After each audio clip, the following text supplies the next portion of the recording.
Hi all, welcome back to அறிவோம் அறிவை. நாம் இன்றைக்கி செகண்ட் ஸ்டாண்டர்ட் லெசனில் பார்க்க போகிறது பேஜ் நம்பர் 50 ஆத்திச்சூடி. ஆத்திச்சூடி முதல் ஆத்திச்சூடி என்ன கொடுத்துருக்காங்கன்னு பார்க்கலாம் வாங்க. நன்மை கடைபிடி. இங்கே 2 முயல் இருக்குது. அதோ பார், பழம் மரத்திலிருந்து விழுகிறதுன்னு ஒரு முயல் சொல்லுது. உடனே அட ஆமாம். அடுத்து என்ன சொல்லுது? வா, பழத்தை எடுத்து இருவரும் தின்னலாம், 2 பேரும் வா பழத்தை எடுத்து சாப்பிடலாம் அப்படின்னு சொல்லுது. இது சரியில்லைன்னு அடுத்த முயல் சொல்லுது. உடனே வேகமாக ஓடும் திறமை எனக்கு இருக்கிறது, அதனால் பழத்தை நானே எடுத்துக்கொள்ளுவேன் அப்படின்னு ஒரு முயல் சொல்லுது. 2 பேரும் சேர்ந்து ஓடுறாங்க. ஒரு முயலுக்கு அடிபட்டுருது. உடனே பார்த்து போன்னு பக்கத்து முயல் சொல்லுது. உடனே அச்சச்சோ அடிபட்டு விட்டுதான் கேட்டு வலிக்கிறது அப்படின்னு சொன்ன உடனே நான் பழத்தை எடுத்து வருகிறேன், நான் போய் பழத்தை எடுத்துன்னு வரேன், இந்தா உனக்கு பாதி எனக்கு பாதின்னு 2 பேரும் ஷேர் பண்ணி சாப்பிட்றாங்க. இதுலேருந்து என்னது? ஒரு நல்ல விஷயம் பண்ணுது, தன்னோட தோழனுக்கு ஹெல்ப் பண்ணுது. ஸோ இதுலேருந்து நாம் தெரிஞ்சிக்க வேண்டியது, யாருக்குமே ஹெல்ப் பண்ணணும், நன்மை கடைபிடி. அடுத்த குறள், நீர் விளையாடேல். நீரில் விளையாடக்கூடாது. வாங்க, இது என்ன கதை சொல்கிறாங்கன்னு பார்க்கலாம். 4 பேர் சேர்ந்து தண்ணியில் நீச்சல் அடித்து விளையாடுறதுக்கு போகிறாங்க. 1 2 3 4 பேர். அதில் நீரில் நீந்துவது எவ்வளவு மகிழ்ச்சி அப்படின்னு ஒருத்தன் சொல்கிறான்.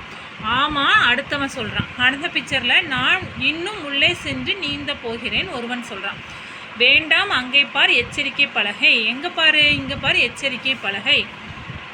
உடனே நீச்சல் போட்டி என்றால் எப்போதும் எனக்கு தான் முதல் பரிசு தெரியுமான்னு ஒருத்தன் சொல்கிறான். ஆனாலும் இது ஆபத்து, போகாதே அப்படின்னு சொல்கிறான். நான் பார்த்து கொள்கிறேன், துணி உள்ளவர்கள் வரலாம்னு சொல்கிறான். நான் வருகிறேன் அவன் கூட இன்னொருத்தன் ட்ராவல் பண்ணுறான். எனக்கு பயமில்லை, நான் போகிறேன். ஒருத்தன் வேகமாக போயிட்டான். எனக்கு பயமாக இருக்கிறதுன்னு போனவன் பாதியில் திரும்பிட்டான். அங்கே காப்பாற்றுங்கள் ஒரு சத்தம் கேட்குது. அதில் ஒரு போர்டு இருக்குது, சுழல் நிறைந்த பகுதி எச்சரிக்கை. அப்போ அவன் என்னது? டேஞ்சர் லிமிட்டை தாண்டி போயிருக்கான். இது என்னது? தண்ணி ஆபத்தானது, எப்போதும் தண்ணியில் போய் விளையாடாதீங்க அப்படின்னு நம்ம இந்த ஆத்திச்சூடி மூலமாக தெரிஞ்சுக்கலாம். இப்போ அடுத்த பேஜில் என்ன ஆத்திச்சூடி இருக்குன்னு பார்க்கலாமா? நூல் பல கல். என்ன பண்ணணுமா? நூல்கள் பல கற்கணுமா. இங்கே வாங்க. எங்கே போகிறீங்க? யார் கேட்கா? மான் கேட்குது. காகம் சொல்லுது, எங்களுக்கு மிகவும் பிடித்த இடத்திற்கு போகிறோம், நீயும் வரலாமே. உடனே அந்த இடத்தில் அடுத்து மான் வரிக்குதிரையை பார்த்து எங்கே போகிறீங்கன்னு கேட்குது. அந்த இடத்தில் இருந்து கொண்டு உலகத்தையே பார்க்கலாம், நீயும் வருகிறாயா அப்படின்னு வரிக்குதிரை கேட்குது.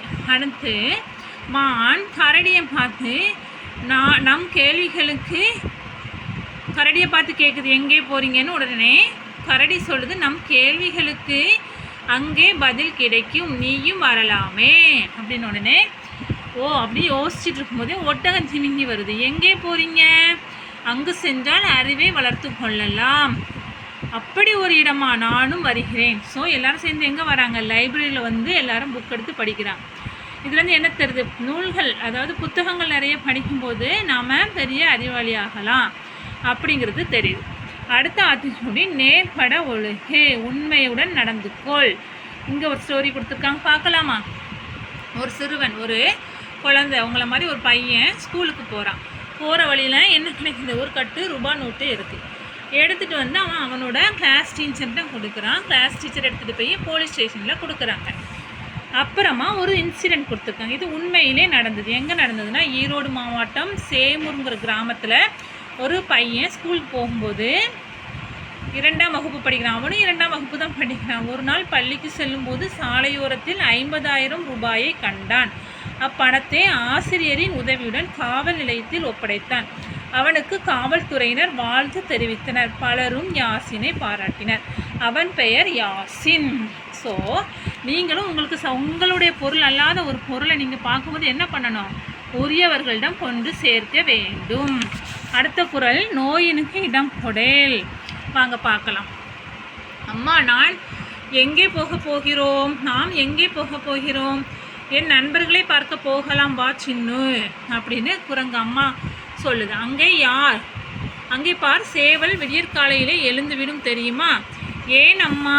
அதோ பார், யானை அது விரும்பி குளிக்கும் அப்படின்னா குரங்கு யானை குளிக்கிறதையும் காமிக்குது. ஏன் அம்மான்னு அதுக்கும் ஒரு கேள்வி கேட்குது.